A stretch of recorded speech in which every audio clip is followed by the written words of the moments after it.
Hey, everybody. It is Monday, September 18th. You're listening to the Mo News podcast. I'm still here. It's Moshe. If you're here, that means the baby has not arrived just yet. Not quite yet. And I'm Jill Wagner. This is the place where we bring you just the facts. And we read all the news and read between the lines so you don't have to. Jill, how was your weekend? It was great. Lots of family stuff, lots of food. Yes, the Jews brought in the year 5784 this weekend. And my daughter's activities officially started. So she had her first soccer lessons or soccer practice and other stuff. So weekends are filling up. We're still a few years away from that over in this household. We're just, we're waiting for our little one to show up whenever she chooses. So I didn't hear from you all weekend. So I kept thinking, no news is probably no baby yet. But if I didn't hear from him, it could mean maybe the baby did come. And you guys were busy and at the hospital. It's funny, actually. The certain people on Instagram, like, if I don't post for a few hours, they're like, is something up? I'm like, you people. I'm just taking my weekend. That's how I feel. I'm just taking my weekend. Though, incidentally, if you're interested, we've begun our series over on the Mo News Premium account. Our deep dives into the candidates, and our first candidate this weekend was Vivek Ramaswamy. So everything you ever want to know, and maybe some things you didn't want to know about Vivek Ramaswamy, he is candidate number one in our candidate deep dives over on the Mo News Premium Insta account. You can join over at mo.news/premium. Everything we'd ever want to know. Moshe, just give us one surprising snippet. What's one thing that you were really shocked about? Okay. So my favorite thing I discovered is when he was at Harvard as an undergrad, he had an alter ego, an alter rap ego, and he would rap under the name Dovek. And apparently the Harvard Crimson, the newspaper on campus, covered it, saying that he rapped with, quote, libertarian prose with the utmost of ease. I guess this kind of explains why he rapped Lose Yourself at an Iowa State fair a few weeks ago. Yeah, he apparently told his college newspaper that it was his life's theme song, Lose Yourself. So not surprising that all these years later, he's singing his theme song. Okay, that nugget and many more over on the Mo News Premium account. But let's get to some headlines. The Autoworkers strike is on day 4. Where things stand with negotiations. Did America just hit the lithium jackpot? And what could it mean for our economy? The UN General Assembly starts today, but some notable leaders are missing. Moshe, what else do they have to do besides going to the General Assembly? They meet once a year. They meet once a year, but a number of leaders just too busy to make it this year. Though at the same time, local New York officials tell us that traffic will be worse than ever. So try to put those two together. In a remarkable turn of events, the Texas Attorney General was acquitted on charges of corruption and bribery. Actor Russell Brand accused of raping and sexually assaulting 4 women. Drew Barrymore reversing course and says that she will re-pause her show. And Apple's new operating system out today. We're going to talk about some of the new features. Moshe, let's just say screening voicemails just got a whole lot easier. That is, if anyone still leaves voicemails. Yes, I was just going to say, Jill, I should tell you, I will never screen your voicemails. I pick up whenever I can pick up if you call. And Moshe has on this day in history. So we spent a lot of time on 90s nostalgia here. Today we throw it back to the 60s. The 60s? Yeah, so we'll have a couple fun events there. And we'll tell you about the only president that we know of that reported a UFO sighting officially, and the backstory there. I'm trying to think who it could possibly be. It but actually I guess I will have to wait. It actually might not surprise you when I tell you who it is. All right, let's get going. We're going on day 4 of the auto workers strike. And over the weekend, negotiators for the union said that they had, quote, reasonably productive discussions on a new contract with Ford and plan to talk to General Motors as well. But the president of the UAW, which represents the striking workers, rejected a public offer by Stellantis, which is the parent company of Jeep, to boost pay 21% over 4 years, which means the historic coordinated strike against the big 3 automakers continues. The union head, Sean Fain, said the 21% offer and other terms from Stellantis just not sufficient. Fain said, we asked for 40% pay increases, and the reason we asked for 40% pay increases is because in the last 4 years alone, the CEO pay went up 40%. As of now, only about 13,000 UAW workers, or 8% of the union's 150,000 workers, are on strike. It is part of a coordinated strike targeting just 3 U.S. assembly plants, one at each of the Detroit 3 automakers, again, Ford, GM, and Stellantis, which is the parent of Chrysler. Yeah, we'll get into more details in a second here on which of those 3 plants they chose. But in the meantime, as far as their pay argument here, it's been central to the United Auto Workers argument. If Detroit's 3 automaker CEOs get pay raises by 40%, workers should get the same. The UAW president, Fain, has repeatedly cited the figure, contrasting it with the 6% pay raises that auto workers have received since 2019. He initially opened with, "We want 40% as well." They've now lowered their demand to 36%. But let's get into this for a second. Did the big 3 auto chiefs actually get 40% pay increases? Well, not exactly. Executive pay is notoriously complicated to calculate because so much of it comes from stock grants, stock options. So a detailed look at the compensation packages at all 3 companies shows that the UAW's claim here both overstates and understates the reality to a certain extent. So the pay here for GM's Mary Barra, for example, the CEO of GM, is mainly in stock grants. She's actually the only one of the 3 CEOs who's had the role since 2019, where this 40% number is based on.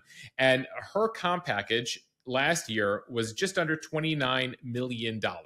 The single biggest component was $15 million in stock grants, which vest over 3 years and depends on the company's performance. So what she's been saying is, I haven't been getting a 40% increase. It's just that the company has increased value. Therefore, my stock value has gone up. So her stock over the course of the past few years has gone up 34%. So it's not apples to apples here. But at the same time, just for comparison's sake, Mary Barra is making $29 million. The CEO of Ford, about $21 million. Again, when you add everything all together, compare that to the median worker salary. At GM, it's $80,000. At Ford, it's $74,000. At Stellantis, it's about 64,000 euros. For perspective, the pay ratio, CEO to median worker, about 300 to 1. Now, that is far and above, beyond the typical pay gap you have at most companies. So while they might be overstating the salary thing, the pay ratio, they might be understating. The average pay gap in most S&P 500 companies is 186 to 1, whereas at these car companies, it's 300 to 1. And by the way, just to give you some historical perspective, going back to the 1960s, the CEO to worker pay ratio back then was 15 to 1. And now it's 10x that, almost 20x that. So pretty significant. And that is one of the reasons these workers, not just the auto companies, but also across the board, UPS and the other places you've seen strikes or strike threats this summer, are saying, we deserve our fair share of these company profits. Beyond the money, by the way, they also want equal benefits for temporary workers. And so this is why, for the first time in history, the UAW has symbolically here gone on strike against all 3 companies. Moshe, I'm glad you mentioned that because it's really good perspective just about the 40%. Right now, that strike, it's affecting only a handful of plants, 3 in 3 states. So you've got GM's assembly plant in Missouri, where they make cars like the Chevy Colorado pickup and the GMC Canyon. There's Ford's assembly and paint plant in Wayne, Michigan, where they make the Ford Bronco and Ford Ranger pickup. And then the Stellantis plant in Toledo, Ohio, where they make the Jeep Wrangler and the Jeep Gladiator pickup. But Fain saying that the union was prepared to, quote, do whatever we have to do, which means that they could really expand this strike beyond those 3 plants. So I've been reading a bunch of newspapers to try to figure out where things stand, as I know you have.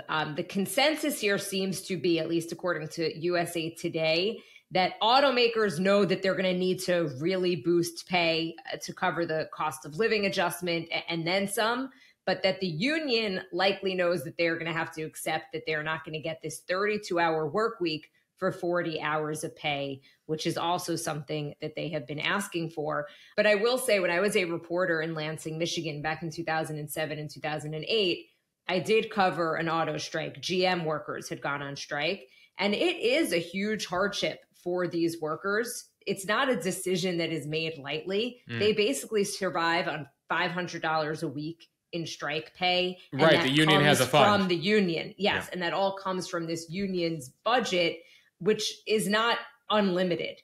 So again, this is not something that they take lightly.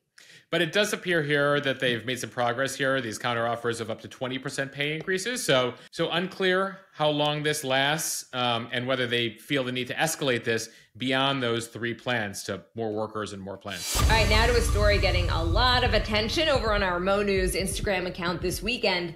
An ancient, dormant super volcano could have the potential to propel the United States to become the next leader in lithium production, which is an essential component in the fight for green energy. Scientists think that they may have discovered the world's largest lithium deposit in the McDermott caldera. It is a large volcanic crater that's located along the Nevada-Oregon border. Volcanologists and geologists think that the lithium could be trapped in thick clay underneath the volcano's crater. The caldera was formed when a now extinct volcano erupted about 16 million years ago. During the explosion, the hot liquid magma that spewed through the cracks in the ground created lithium inside the volcanic rock. Jill, every time I hear the word magma, I just think of Dr. Evil. Magma. If the magnitude of this discovery is accurate, and if the lithium is easy to extract, which are both big ifs, then a volcanic eruption that happened eons ago will have helped shape the future of green energy and technology. So Moshe, now to why this really matters. It's because this metal, it's a rare metal and a key ingredient in building the rechargeable batteries that power smartphones and electric vehicles.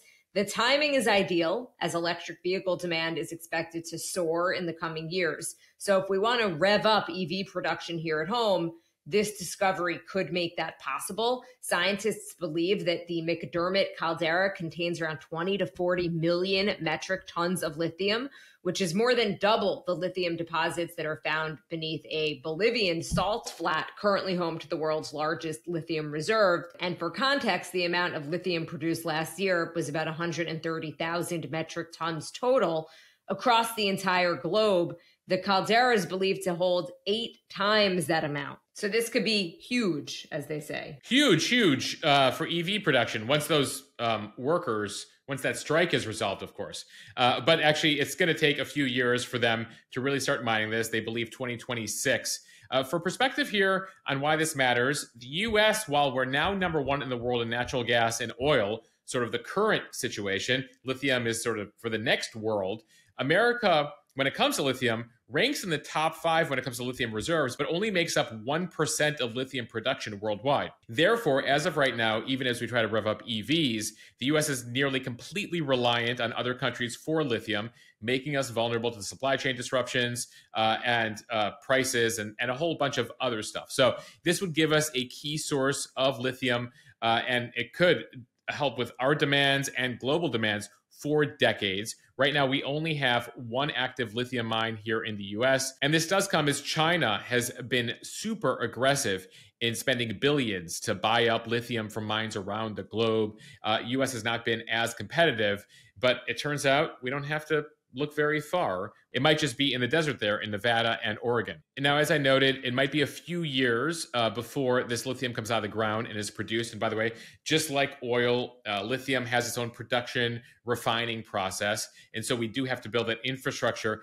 beyond taking it out of the ground and also determine whether this type of lithium can come from a variety of types of sources, is going to be easy to be processed and produced in various facilities. So again, the comparison here to oil, where like if you extract oil from fracking, or you take it from oil sands, or you take it from deep sea, there's a whole variety of things you have to put that oil through to make it usable for, jet fuel or gas for your car. The same thing when it comes to lithium. So Moshe, in my head, I'm picturing like those illustrations of somebody just striking oil, like the oil well, then the oil sprouts up. Mm-hmm. I imagine this was, more anticlimactic, but I wonder what they thought when they just landed upon potentially the biggest lithium stockpile in the world. I mean, yeah, I'm sure it was like much less Hollywood-esque, right? Like scanning the ground, sending it for analysis, having AI and computers analyze the deep ground, etc.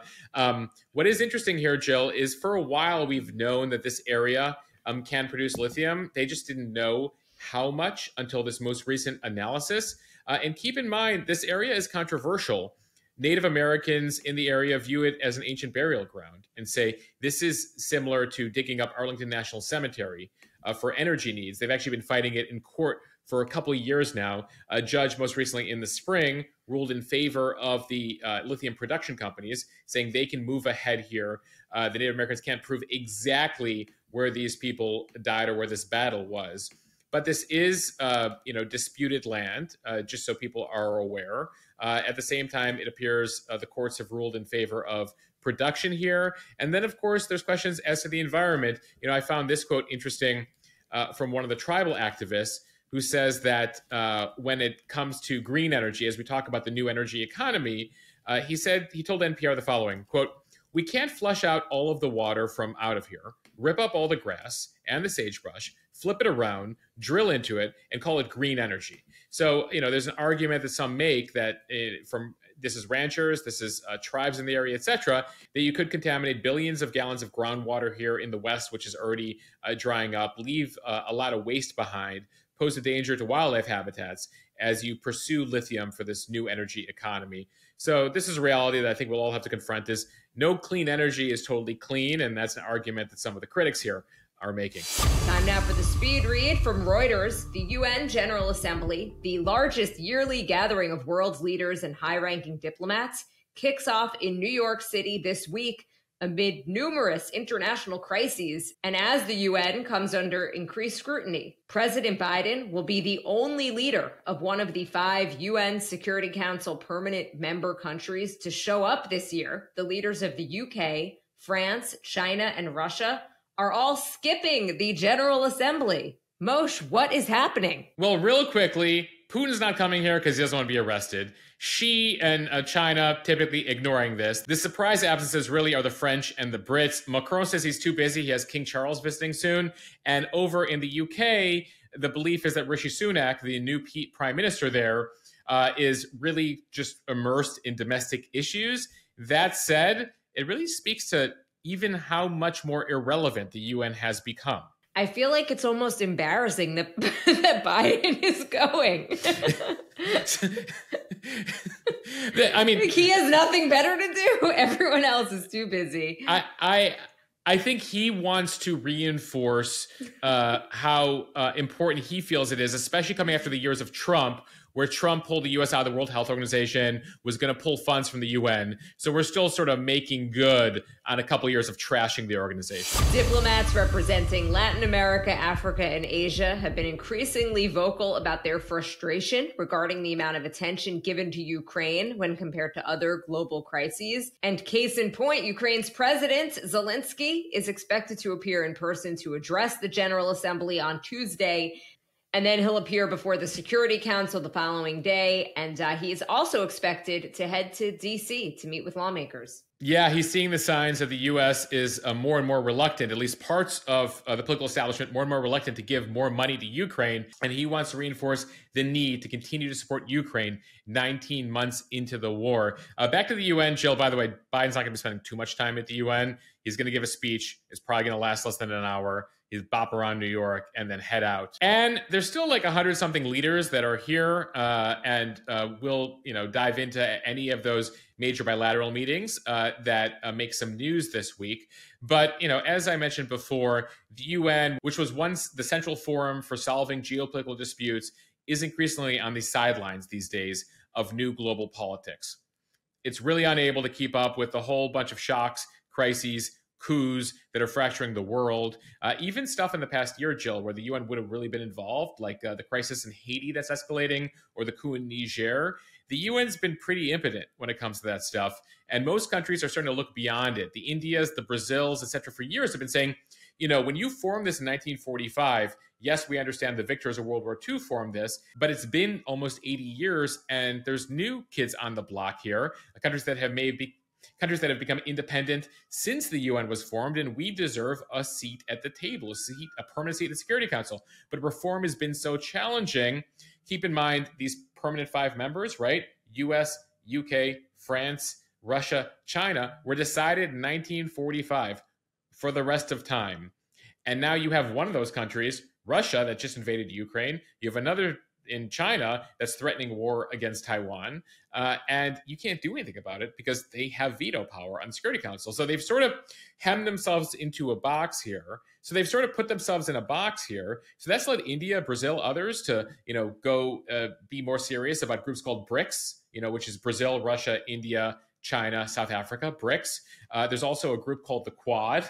That's the US, Australia, India, Japan. They've been meeting lately. We tell you all the time about the G7, about the G20, about NATO. And that's really where all the real business is being done these days, going back a couple decades now, is the UN has sort of taken a back seat. By the way, Jill, we also have a deep dive on the UN over on the Mo News Premium Instagram account. If you're interested in how this came to be, we go into that history.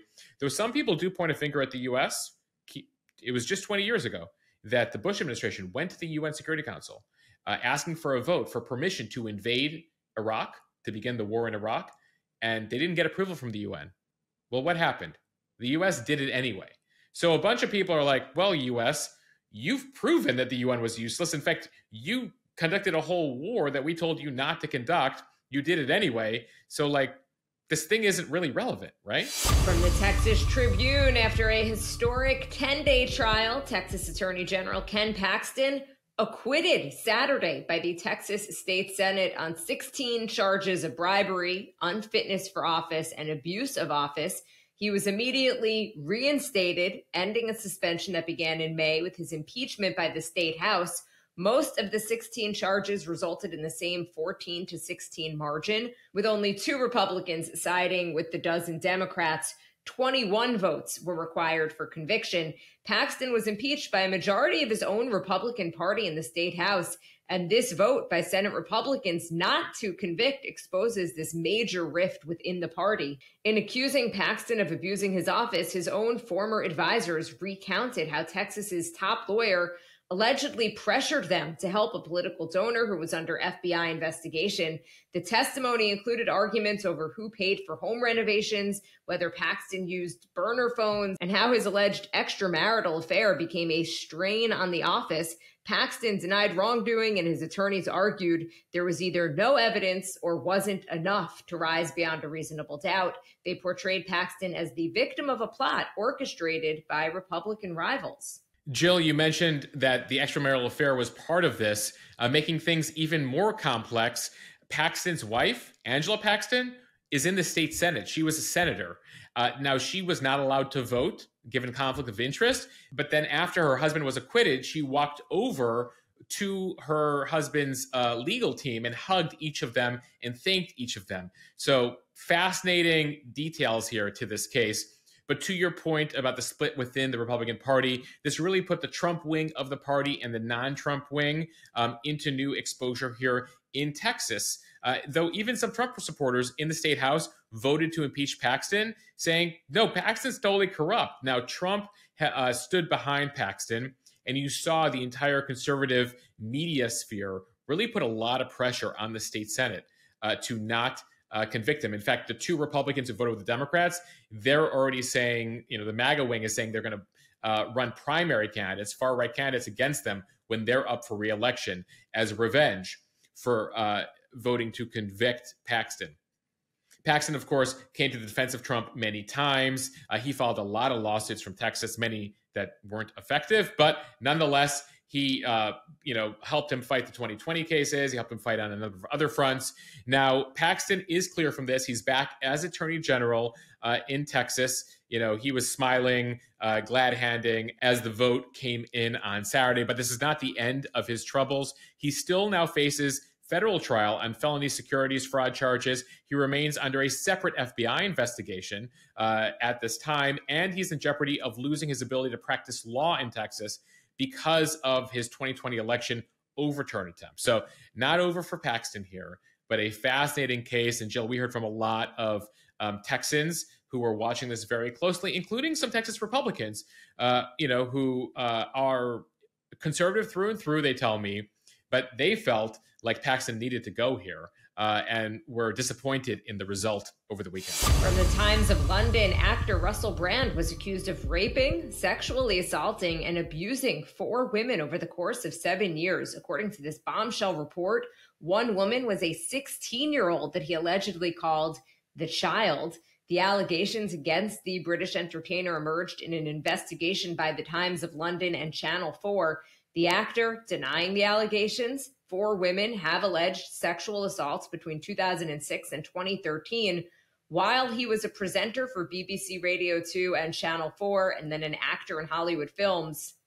He's also been accused of being controlling, abusive, and having predatory behavior. The Times said that over the past few years, reporters have interviewed hundreds of sources who knew or worked with Brand, ex-girlfriends and their friends and family, comedians and other celebrities.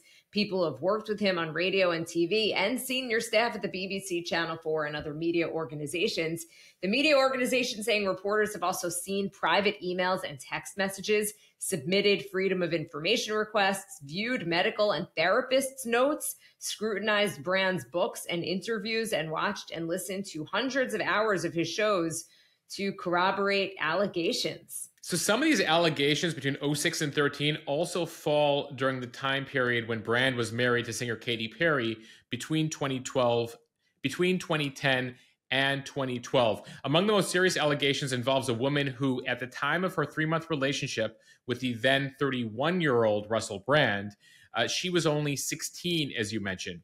According to the woman, Brand was emotionally and sexually abusive during their time together. She goes into some extreme, terrible details in the reports in the Times and Channel 4 about the types of behaviors and assault he was committing. She also claimed that Brand, who referred to her as the child, asked her at one point to read passages from the book Lolita.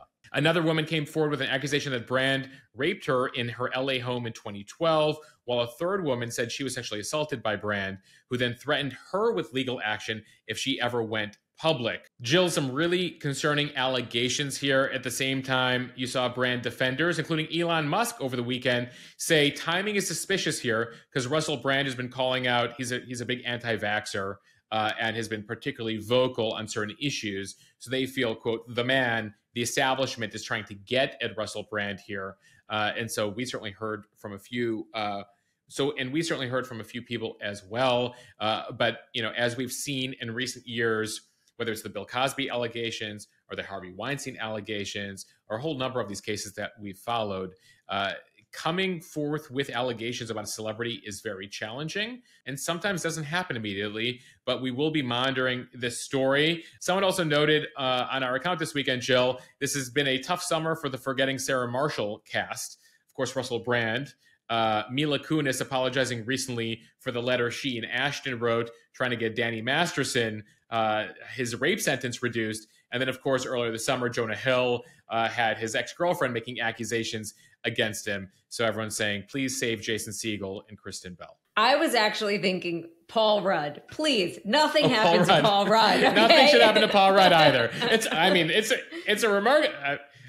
a pretty good cast when you start to put that together. But yeah, it's been a tough year for a few of them. From the Wall Street Journal, television host Drew Barrymore, who faced backlash for taping new episodes of her daytime show amid a months-long writer's strike, said Sunday that she would pause the show's premiere. The show was set to return to the air today. Barrymore said that she would now wait until the industry's labor issues with the Writers Guild of America are resolved. She wrote on Instagram, "I have no words to express my deepest apologies to anyone I have hurt, and of course to our incredible team who works on the show and has made it what it is today. We really tried to find our way forward, and I truly hope for a resolution for the entire industry very soon." Yeah, Drew got a lot of heat online when she tried to make the decision to move forward here. And, it does show how much power, how much influence these actors and writers have had. CBS also announced over the weekend they'll be pausing the season premiere of the show The Talk. Another daytime talk show, Jennifer Hudson's show, also delayed its season premiere.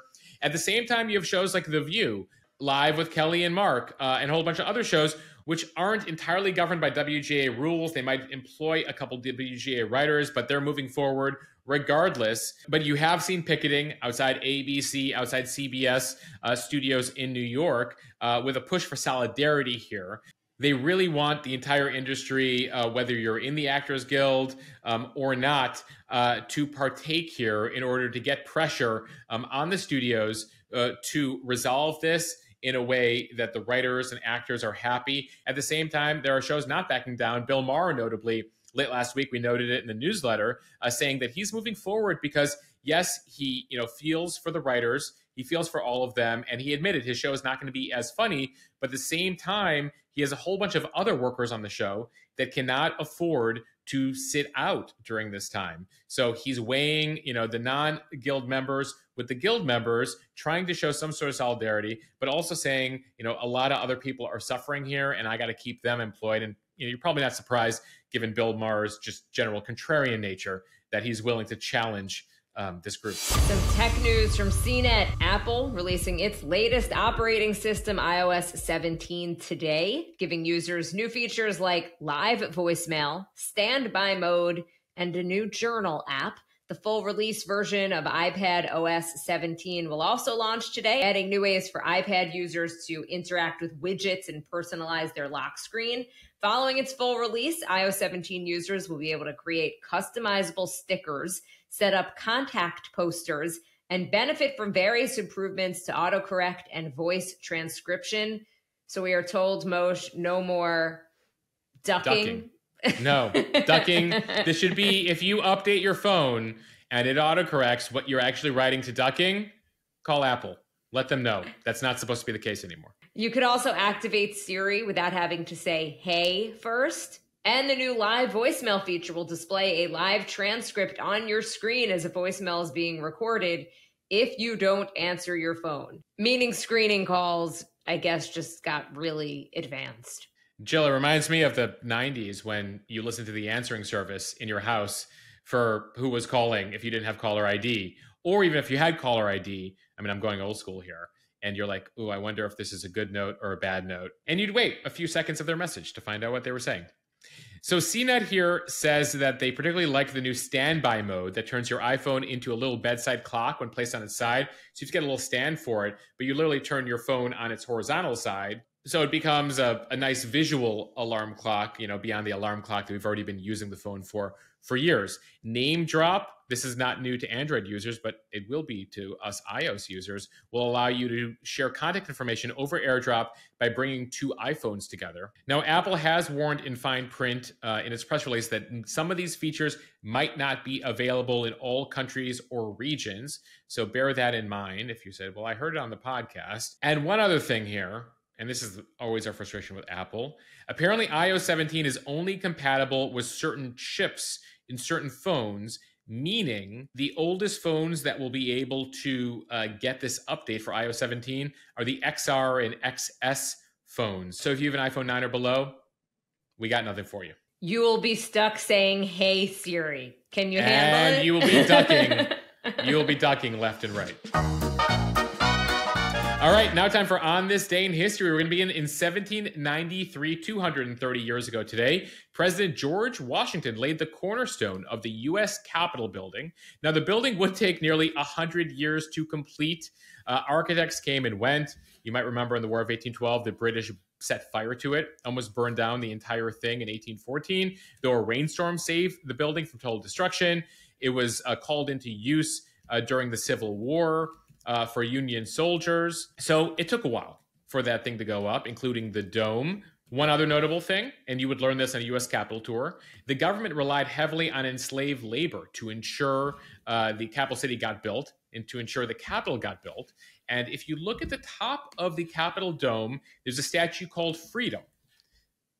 Ironically, it was cast by a slave at the time. So a lot of history in that building that reflects the history of this country.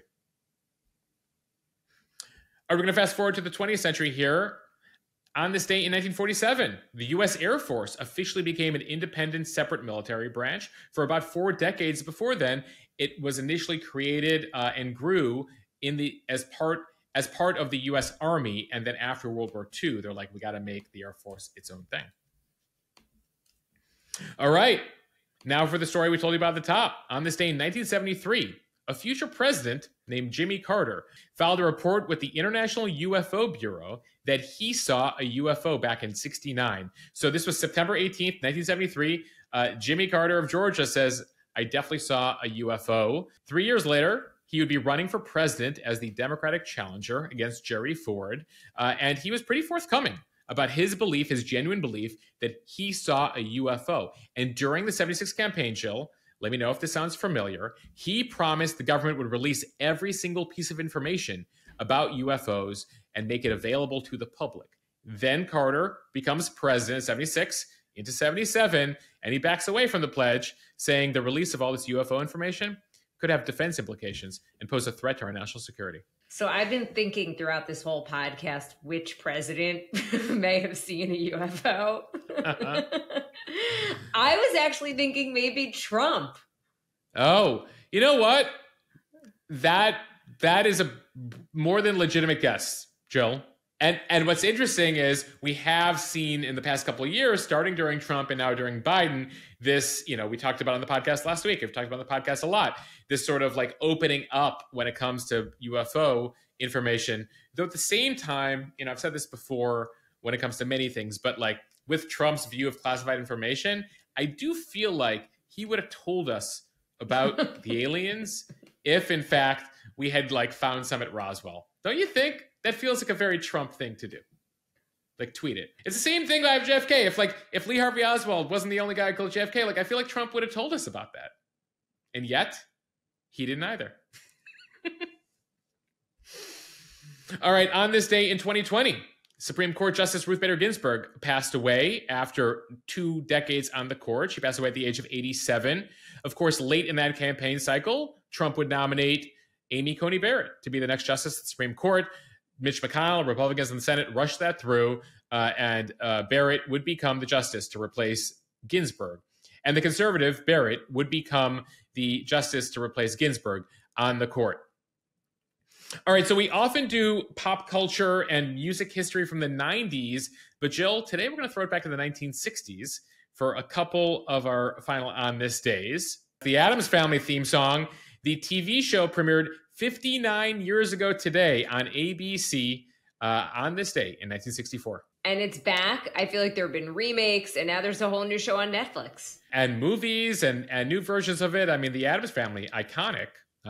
And as we're only a few weeks from Halloween, Jill, I'm sure you're going to see a lot of, Wednesday Addams out there this year. All right, another iconic show from the 60s got its premiere on this day, just a year later, actually September 18th, 1965. I Dream of Jeannie premiered, starring Barbara Eden and Larry Hagman. Jill, another show that has gotten remade a few times. And 55 years ago today, Jill, Don't Tell Me How to Live, Just Sit and Putta. Life's candy and the sun's a ball of butter. I don't even know who you are with today's On This Day in history. I'm like... I think it proves that we are too stuck in the 90s. It's nice to do a different decade. This, of course, is Funny Girl, starring Barbra Streisand and Omar Sharif. It premiered in theaters 55 years ago today on September 18th, 1968. Jill, but that's back on Broadway. Jill, I feel like I'm trying to pick stuff that, yes, it comes from the 60s. And yes, we have some listeners who remember it in the OG sense. But these are all shows and songs and music and stuff that, continues to stand the test of time. Yes, because we are officially out of new ideas. Nothing is original anymore. We're done. Nothing's original anymore. Jill had a chance last year to see Beanie Feldstein in that Barbra Streisand role. And finally, we go to the 1970s here, Jill. But Boston, the band, released their song, More Than a Feeling, on this day in 1976. All right, we want to thank you for listening to the Mo News podcast. If you like what you hear, please share this with your friends. It will help us grow. Follow us and subscribe so you don't miss an episode, and review us in the App Store. Jill, I promise I'll bring it back to the 1990s tomorrow for you. You know what, Moshe? I can hang in the 60s. I dig it. I'm totally okay with it. I agree with you in terms of the fact that what's old is new again. And it is fascinating to see some of the origins of Broadway shows and shows on Netflix that we're seeing and where they really date back to. The 60s, when there was some original thought in Hollywood and in music. Correct. All right, everyone. we'll see you for an original Mo News podcast tomorrow. Bye, everyone.